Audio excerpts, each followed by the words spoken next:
Pressure cooker এ সার্টিফিকেটের একটা movie. এটা আমি আসলে আমার অডিয়েন্সের বাইরে নতুন একটা অডিয়েন্স পাচ্ছি এই সিনেমাতে। এটা আমি অনেক এনজয় করি। আমার কাছে মনে হচ্ছিল যে এমন কিছু বানাবো যেটা অডিয়েন্সটাই মার্কেটিং করবে, যেটা পরানে হয়েছিল, এবং আমার মার্কেটিং অডিয়েন্সটাই করছে, আপনারা পাচ্ছেন। দর্শকই বলছে যে আমার সিনেমা থেকে এটা আলাদা এবং এটা আমার এখন পর্যন্ত বানানো সেরা ছবি। এটা আমি আসলে আমার অডিয়েন্সের বাইরে নতুন একটা অডিয়েন্স পাচ্ছি এই সিনেমাতে। এটা আমি অনেক এনজয় করছি। যারা আমার সিনেমা সচরাচর দেখে না তারাও সিনেমাটা দেখছে, নতুন ইয়াং জেনারেশন আমার সিনেমাটা দেখছে, এবং অনেক ইন্টেলেকচুয়াল আমাদের সিনেমা দেখছে। তো এইটা আমি নতুন একটা অডিয়েন্স পাচ্ছি, যারা আরাম পাচ্ছে। এবং সবচেয়ে বড় কথা, দর্শকই বলছে যে আমার সিনেমা থেকে এটা আলাদা এবং এটা আমার এখন পর্যন্ত বানানো সেরা ছবি। তো এটা দেখে আমি আরও বেশি ইন্সপায়ার হয়ে গেছি যে আমি মাঝে মাঝে এই ধরনের সিনেমা বানাবো। হয়তো বছরে আমি দুটো সিনেমা বানাবো, একটা এরকম ডিফারেন্ট ক্যাটাগরি থাকবে, একটা থাকবে তুফান, তাণ্ডব, এরকম ধুমধারাক্কা ব্লকবাস্টার টাইপের থাকবে। দুইটাই এনজয় করতে চাই আসলে আমি আমার জীবনে। এখন আমি একজন মেকার, আর শুধুমাত্র এই ট্যাগটা আমি আমার জীবনে চাই না যে বক্স অফিস হিট। কারণ একজন ডিরেক্টরের শান্তি আছে, আমি আসলে একটা ভালো পুরস্কারও চাই, আমি একটা মানুষের ভালোবাসাও চাই। তো একসাথে দুইটা হয় না। আমি যখন তুফান তাণ্ডব পাবো সেটা সব ধরনের অডিয়েন্সে ভালো লাগবে না। আবার প্রেসার কুকার এমন কারো ভালো লাগবে না যারা কিনা মারামারি দেখতে চায়। ক্লোজ আপে এখন আছে জিঙ্ক ফ্রেশ টেকনোলজি, যা জীবাণুর সাথে লড়াই করে দেয় সতেজ নিঃশ্বাস 18 ঘন্টা পর্যন্ত।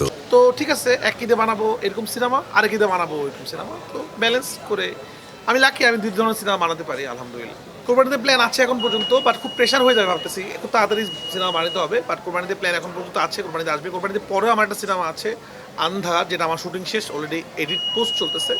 একটা সিনেমা রেডি আছে আমার। তো আমি চিন্তা করছি কোনটা রিলিজ করবো কোরবানিতে। আর রোজা ঈদটা আমার জন্য, আমি এখন থেকে প্রতি রোজা ঈদে একটা করে সিনেমা বানাবো, যেটা আমি প্রডিউস করবো। হয়তো সবসময় আমি নির্মাণ করবো না, নেক্সট ঈদে রোজা ঈদে আমার সিনেমা আসবে, যেটা অন্য কারো ডিরেকশনে হবে, আমি এটা প্রডিউস করবো, আমার প্রোডাকশন হাউস থেকে আসবে ইনশাল্লাহ। তো রোজা ঈদে আমার প্রোডাকশন হাউস থেকে সিনেমা আসবে, আর কোরবানিতে হয়তো আমি ডিরেকশন দিব, এরকম। আর মানি হলে সবসময় লাকটা ফেভার করা। রোজা ঈদেও আমার লাকি, কারণ আমার প্রথম ছবি আমি বানিয়েছিলাম রোজা ঈদে, এবং যেটা আমার আর প্রথম প্রডিউসিংও রোজা ঈদে হলো। ওই সময় দেশের অবস্থাটা চ্যালেঞ্জিং ছিল, কারণ দেশে নির্বাচন আগ মোমেন্টে ছিল, পারমিশন পাচ্ছিলাম না আমরা, আমাদের পুরোটা বাংলাদেশ শুটিং ছিল, প্রচুর রাস্তাঘাটে শুটিং ছিল আর কি। আর আমাদের ক্যামেরাটাই দেশের বাইরে থেকে ক্যামেরা, আমাদের ক্যামেরাটা বাংলাদেশে ছিল না, দেশের বাইরে থেকে ক্যামেরা আসছিল আর কি, লেন্সটা। ওই লেন্স আনা নেওয়া, লোকজন আনা নেওয়া, ভিসা টিসা, এটা নিয়ে অনেক জড়িত ছিল। ওইটা আমাদের একটা বড় চ্যালেঞ্জ ছিল আর কি। সবাই প্রেসার কুকার দেখবেন, প্রেসার কুকার যারা দেখছেন তারা ভালো বলছেন, এবং আবারও বলছি প্রেসার কুকার এ সার্টিফিকেটের একটা মুভি।